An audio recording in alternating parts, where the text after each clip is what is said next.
Well, hello, and a very warm welcome back to the Andrew Eborn Show with me, Andrew Eborn, and my special guest again is Ben Habib. Morning, Ben. Good morning, Andrew. Tumultuous times, I would say. I mean, we've talked about Advanced UK since the very, very beginning. Your September, Sunday, the 22nd of February video, you vowed, "We will not bend, we will fight come hell or high water for a UK that works for all its parts and for all its people." You later said that Rupert has not engaged privately in any meaningful way and left you with no option but to go public, as this is a matter of public interest. Where are we at the moment?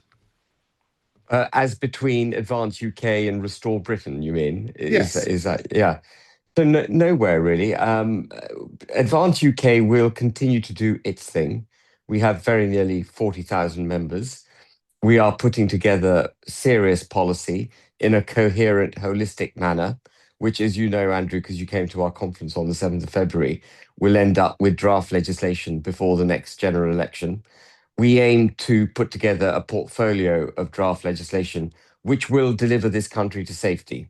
Nothing short of that is going to suffice to turn the ship round and, as I say, bring us back into a safe port. And we will steadfastly continue to do that. We will also find candidates to stand in the general election, and we will do all things that any serious principled political party would do. And we carry on. Restore Britain is doing whatever it's doing. It's not entirely clear to me what Restore Britain is doing. Um, it clearly has got a lot of popularity, of that I am certain.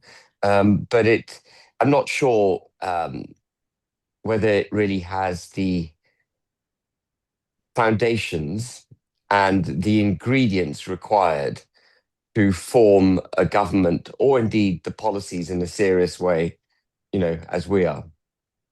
They talked about, let's deal with the sort of membership side, because Rupert talks about Yeah. tens of thousands. I think it was like 70,000. I'm sure it's even higher as we speak. You've made it very clear that people cannot be a member of another political party in order to be a member of Advance. Where does that lead people? And are those members basically people who are members of the movement, as you like to call it beforehand, or are they members of a genuine political party? So again, these are questions probably best put to Rupert Lowe, rather than me. The company that he is converting to a political party is a private limited company with one share, which he owns. And if he adopts the structure, which I believe he is, then his members will be no different to the members in Reform. They'll be subscribers. They won't really be members because they won't have any influence over the party. They're not members in the political party. They will be subscribers. He is the only member because there's one share and he owns it. And if that's the case, then actually they can be members of our party, genuine members and subscribers to Restore Britain, because they're not really members of his party. If you see what I mean, does that make Oh sense? no, so basically you're saying they can be. I mean, Rupert will call it a political party. He has called it a political party. His members can be members of both. Is that what you're now saying? But they're not members. That's the point I'm making. Because to be a member, you have to have a legal interest in the entity of which you are a member. His company is a company limited by one share, which he owns. And I don't think there's any intention to change that, is as I understand it. So they won't be members. They might think of themselves as members, but they'll be subscribers. Okay, and you yourself are a member with that definition of Restore Britain. I joined on the 30th of June 2025. Yeah, the first day he launched. Yeah. Yeah. I always say that, quoting P.T. Barnum, if you want to draw a crowd, start a fight. Well, it seems a bit of a sort of public spat, a bit of a public spat between you and Rupert about this. Tommy Robinson and Charlie Downs have both urged private talks. Elon Musk himself has said, look, just get together. But Rupert sort of resisted all of that. He's hammering home his rape gang updates, third world criminals home and courting young men. Why are you going public again? Well, there have been private discussions. And in those discussions, I have written him at least three emails which have set out in the first email an idea of how we might work together based on what he indicated to me. And there was no response to that email. So I prompted him with the second one, in which I said, look, I don't have a monopoly. I readily concede I don't have a monopoly on good ideas. If you would like to come up with something different, even radically different, please let me know. And I got no response. That was well over a month ago, by the way. And then earlier, last week, I wrote him again, prompting a response, and I got nothing. So at some point, the hand of friendship has to be withdrawn, because as a political party, I need to lead, as a leader of a political party, I need to lead Advance UK in the direction it needs to go. I can't be I can't be stuck in the mud, unable to move forward because I've got a hand of friendship out to Rupert Lowe. That hand of friendship was not taken. There was no engagement by him. His only response was that I should join Restore Britain, which I reminded him I already had done, and that all my members should join Restore Britain. In other words, we should disband and join his outfit. But as I made plain in my video on the 22nd of Feb, I actually don't know what his outfit is. There's no constitution that's been published. I don't know what I would be directing my members towards, whether it would have the fortitude, whether it would be properly constructed and have the fortitude to do all the things that I know Advance UK can do. And it would seem to me that it won't, because of this one company limited by one share which he owns. Are you with me? Oh no, Yeah. I Yeah. understand that. You've made that very clear in your video. You also made it very clear when you came on the Andrew Eborn Show. We went through the policies that Rupert outlined from the farm in that speech, and you said there was a cigarette paper between you, so there was no real difference on the policies. Maybe a bit about halal meat and kosher meat and so on and so forth, and the banning of the slaughter in that particular way. So for those sort of policies, you supported each other basically. Yeah, look, I mean, in terms of the things that Rupert says a Restore Britain government would do, Advance UK is very, very similar. Absolutely. So I've got to put to you, and every single time you come on, there are Yeah, two questions people ask: is when are you getting together with Rupert? Well, you've answered that one. The yeah. offer's there, but he's not taking Well, up on that offer. the offer I don't think is there anymore, actually. You're withdrawing the offer. Yeah, I mean, if I've held my hand out now for a year, over a year, my hand has been out to Rupert Lowe, and it's never once been taken. And there have been many, many private discussions, including these specific proposals made in emails over the last month. And I have an obligation to my party and to the members in my party to do what's right for them. And it would appear to me that Rupert Lowe is setting up a party which won't be structured properly, which will be another form of reform which he basically controls. That for me is not a that for me is not a it's not an acceptable structure. So I don't think my hand of friendship is there. Of course, if Rupert Lowe were to call me and to say, well, actually, Ben, what about this, that, and the other, then we'll chat. But right now we are plying our own furrow. Yeah, and do you think that's likely he's going to call you and say I think the let's get together? chances I think the chances of that are zero. Yeah, I think Bob and his brother in terms of hope, isn't it? Yeah, I, yes, exactly. I think you look at that sort of side. He spent his the 23rd of Feb feed basically talking about the rape gang survivor testimony, harrowing stuff. He talks about an organized criminal network of rape and slavery, so much worse than people realize. He says there is one party that will send the third world criminals home, Restore Britain, and he defends thousands and thousands of young men joining despite being labelled Nazis by the Telegraph and Reform. There's no mention of you or Advance. What is his sticking point on this? Is it his refusal to embrace Tommy Robinson fully, the ethno-nationalistic voices rejecting you on Ancestry, or his standalone get used to it? Well, what's your question, Andrew? Sorry, can I ask you to So just clarify? yeah, so it's basically trying to work out. He's not talking about you at all. We say about the sort of Oh, that's policy. fine. That's fine. Yeah. You don't you're happy for him, even though the narrative is the same for both of you. He can mention me or not mention me. That's his prerogative. Um, I've got no particular desire to be mentioned by him. I don't imagine I'll be mentioning him much going forward. We're just going to do what we need to do as a political party. And hopefully we will succeed. And if we don't succeed, at the very least, we would have made the arguments and had the fight that needs to be had in order to do our best for this country. So when he says, and this is the question, just to be clear, then when he says there is one party that will send the third world criminals home, restore Britain, that's the pledge you've made as well, isn't it? Yeah, he's not right in that. That's not correct. We would do that too. Yeah. Um, Gorton and Denton by-election just a couple of days away. You've got Nick Buckley. He's been on the show a few times. Restore Britain isn't standing a candidate, but his messaging basically is targeting the same dissatisfied voters. People are going to say, is the vote still being split because you've got obviously Reform are still there. They're doing very well in the polls.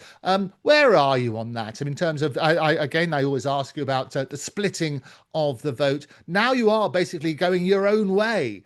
It is Advance versus Restore Britain versus Reform. That vote, and versus the Conservatives. That vote is being split, isn't it? It is being split in the Gorton and Denton by-election.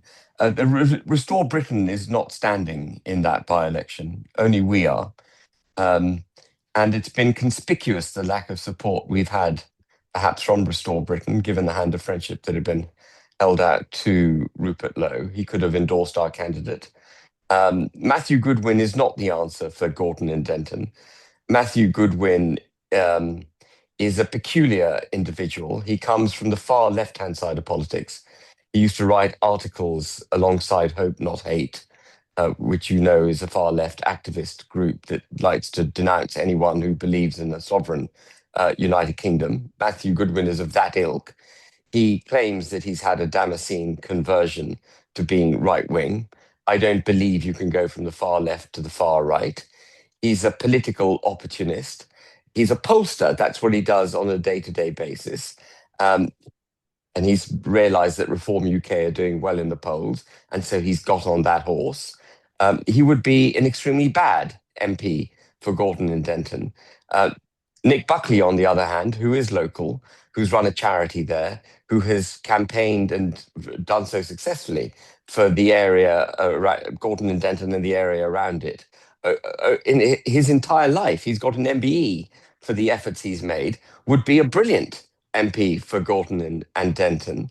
But not only that, if he were to do well in that by-election or win it, it would send a shock through Westminster. And that is what we need, because Reform has become Tory Mark II.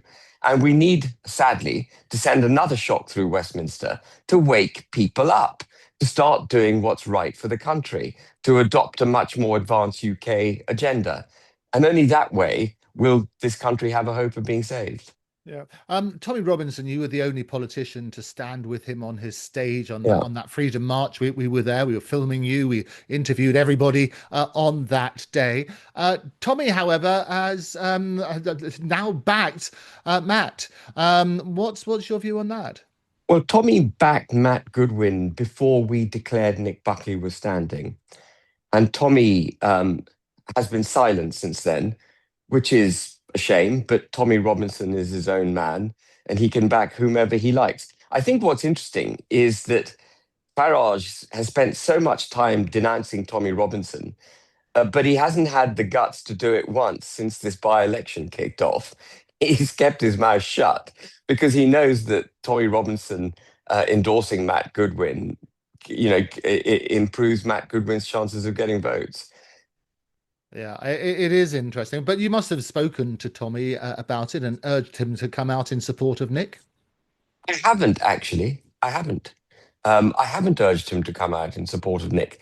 That's something I would have thought he would just do as a matter of course. But if he hasn't, then that's his prerogative. Well, he's still a member. He's a member, isn't he, of Yes, Advance he UK? is. Yeah, he is a member. Yeah, Okay, but that and doesn't mean he's he's got to agree with everything we do. If well, you'd think he'd back you if he you were a think, member. yeah, you'd think. Elon similarly, I mean, he's urging you not to have this sort of public spat, but to get together. What's the latest with Elon? Nothing, nothing beyond that. Okay. Um, Nick Buckley, he came into a lot of criticism. I gave him an opportunity to talk about that Yeah. on this show about his old tweets and things like that. He sort of says he stands by them, and he's not going to be this sort of sanitized version of a politician if you want. He's got strong opinions, which he will air. What are your views on those old tweets? Well, the tweets I think have been taken out of context. What he was trying to reveal was that liberalism, the progressive discrimination, has this sort of extreme form of um, feminism that he was referring to, has over sexualized women, has encouraged women to behave in a way that isn't socially conservative or as he might regard as, you know, in their own best interests. And I think he's got a point, hasn't he? Um, there has been an over sexualizing of women in the pursuit of apparent equality. And I don't think that's very helpful, particularly for the girls, who obviously hearing all this stuff and are too young to understand really what the implications are if they were to go down that road and the life-changing effects of, you know, revealing themselves at young age on social media and whatnot, the kind of life-changing effect that would have on them. And as a society, I think we're challenged by it, Andrew. This extreme form of liberalism is a bizarre liberalism because it encourages girls to, for example, bare themselves on social media, but it also seems to encourage women to wear burqas at the same time. This liberalism is creating very peculiar outcomes. Yeah, well, that was on that particular piece about women and whores, if you like. I mean, he Yeah. also made comments about Carol Vorderman. He called her, excuse the phrase, this is what he said, a plastic spastic. Yeah. Yeah. I mean, interesting. Do you support that view? I'm very measured in the language I use. I don't see the point in upsetting people. Even Carol Vorderman's an interesting individual because she's super bright, obviously. She was on Countdown. Looked very Very, different in the early countdown days, didn't she? yeah, she was much more conservatively turned out. And I think she talks of her own promiscuity and stuff nowadays, doesn't she? I think she claims she's got five partners all at the same time or something, if I haven't misunderstood what she I says. imagine Nick's not one of them. No, I don't think he's on her Christmas card list, let alone her partnership list. And, that is all a bit bizarre, the way she conducts herself. She's also vitriolic about people on X. I've seen her, go for people's jugular in less than what I might regard as a ladylike way. Yeah, I think the point is this, Ben, isn't it? We've always talked about policies, not personalities, and because Yeah. it clouds the judgment, and language such as plastic spastic is clearly going to offend a lot of people unnecessarily so. Yeah, well, you've got to remember, Nick comes from being a presenter. His background is, amongst other things, a YouTuber. He does his Mancunian Way charity and stuff, but he does this charity, he does stuff on YouTube. And I think he uses language to try and shock people, to shock them into waking up. And yeah, it's clearly worked, hasn't it?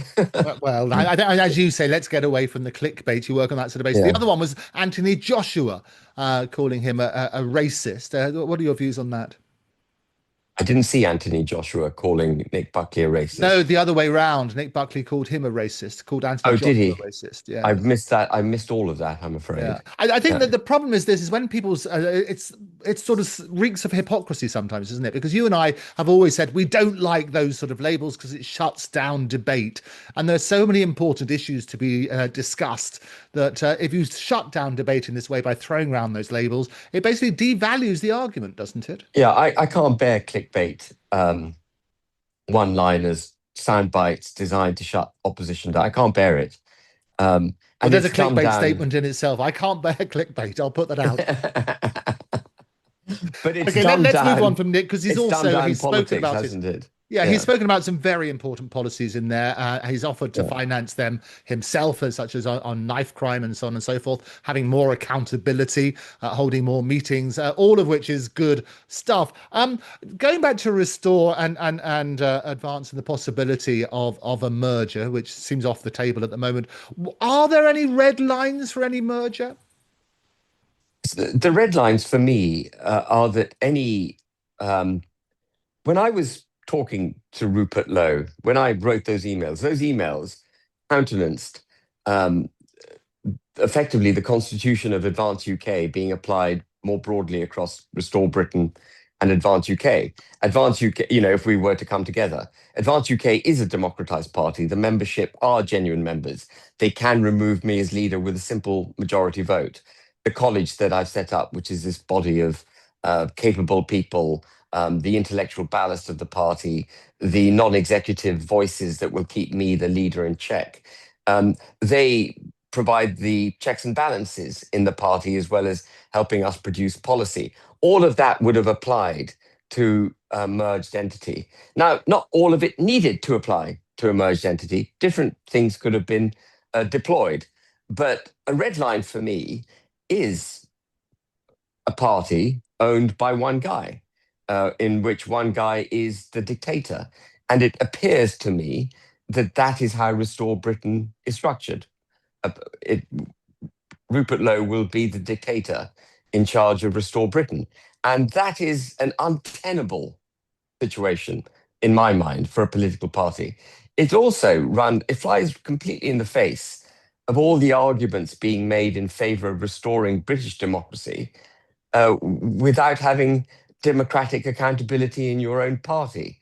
If you don't trust the people in your own party to direct you, why would you trust the British people to direct you in government? There's an inconsistency there, which I find impossible to get over. Yeah. I want to get your reaction to obviously the breaking news at the moment, whilst the blizzards battering America. We've got our own sort of tsunami of scandals, if you like, and an avalanche of arrests over here. Lord Mandelson and the former Prince Andrew, Andy and Mandy. The King's ordered Buckingham Palace to grant full access to all the files and records of Andrew Mountbatten for the Epstein corruption thing. What do you know about these green files? I mean, close protection officers, this is what people are saying, is that people must have known and kept things secret. What do you know about the information that there might be from those who are close to the prince and or the former prince and guarding him? I don't know anything beyond what is in the public domain, but it seems difficult to believe that the royal family didn't know what was going on. That £12 million payment that was made to, I can never pronounce her name, but Guffero, yeah, Giuffre, yeah, Virginia Giuffre. Giuffre, who took her life in the end. That £12 million payment was hush money. And so it begs the question what they really wanted hushed up and why they were prepared to pay such a large sum of money.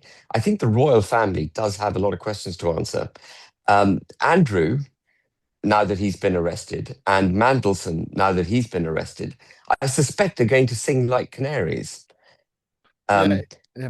It's interesting, and obviously for legal reasons, we will say that both men protest their innocence. They're entitled to be presumed innocent until proven otherwise, and obviously they're very strong contempt of court rules. I've been on more platforms than Paddington around the world, warning people about different rules in different jurisdictions. But we're very clear about contempt of court. We can't speculate on the evidence and so on and so forth. We can't talk about any previous convictions if there were any, yeah. but we basically have to ensure they get a fair trial. But as the King himself said, nobody's above the law.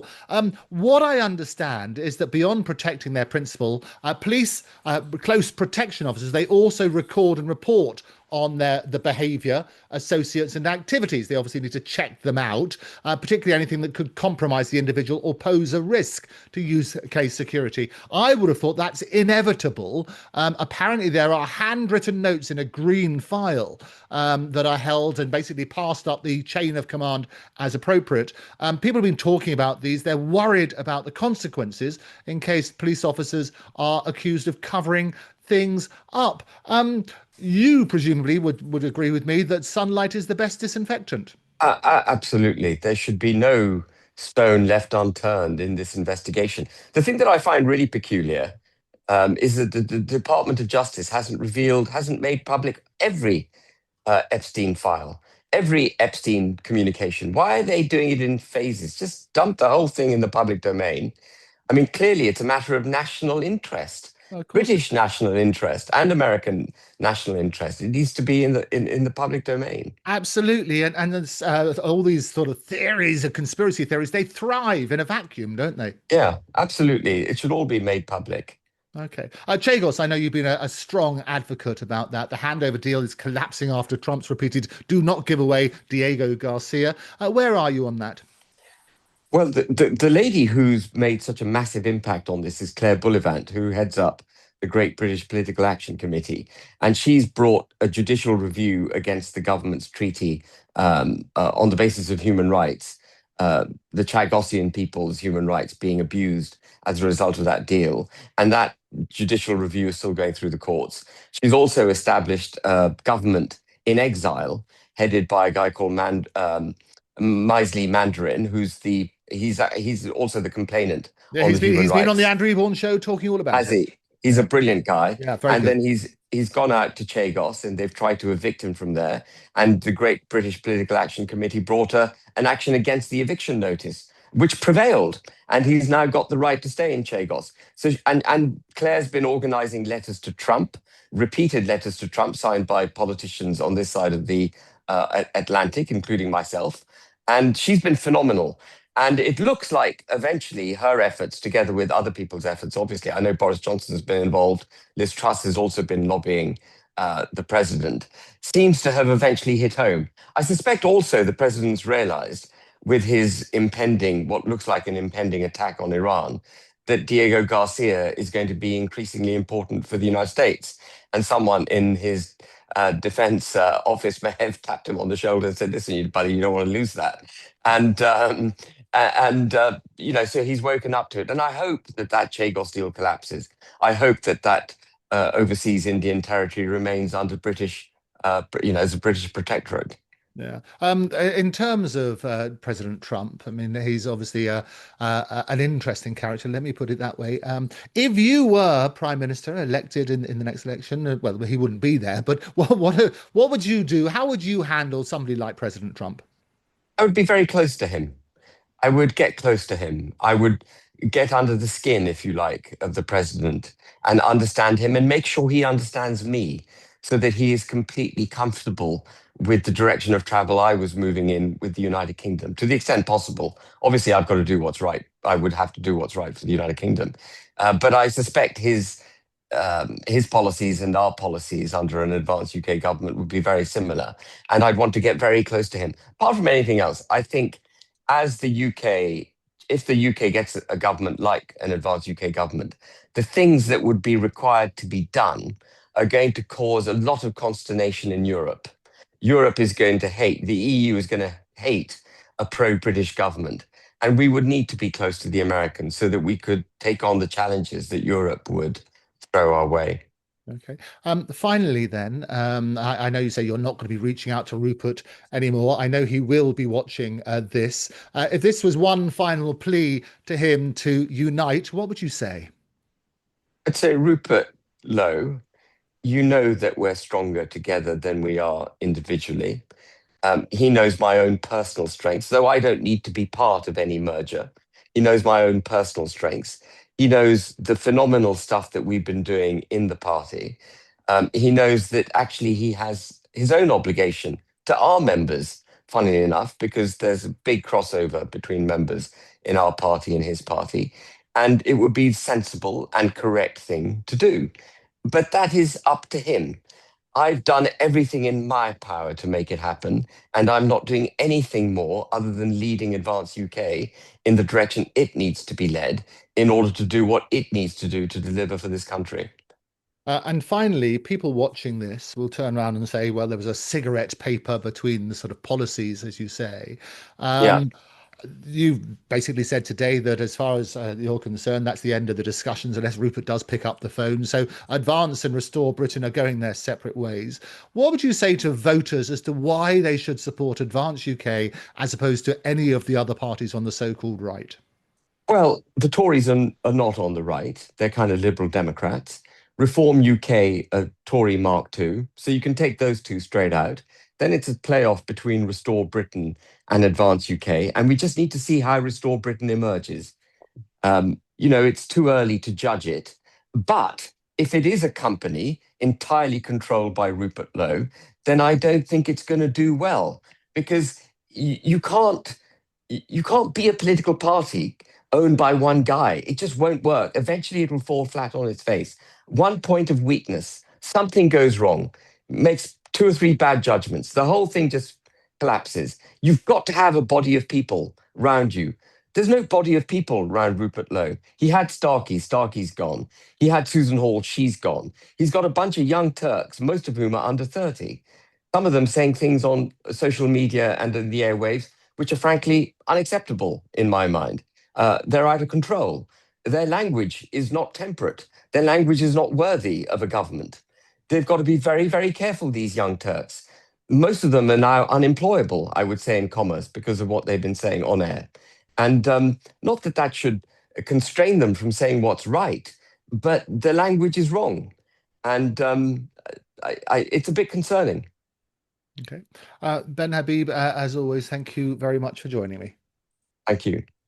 Well, Andrew, what a brilliant show as ever. And can I just say, if anyone wants to listen to politicians being properly grilled, but being given the opportunity to speak their minds and reveal themselves properly, get on the Andrew Eborn Show. Andrew's one of the best. Penetrating questions, comprehensive questions, but allows people to answer in full. So thank you, Andrew, for what you do. Keep going. And people subscribe to the Andrew Eborn Show.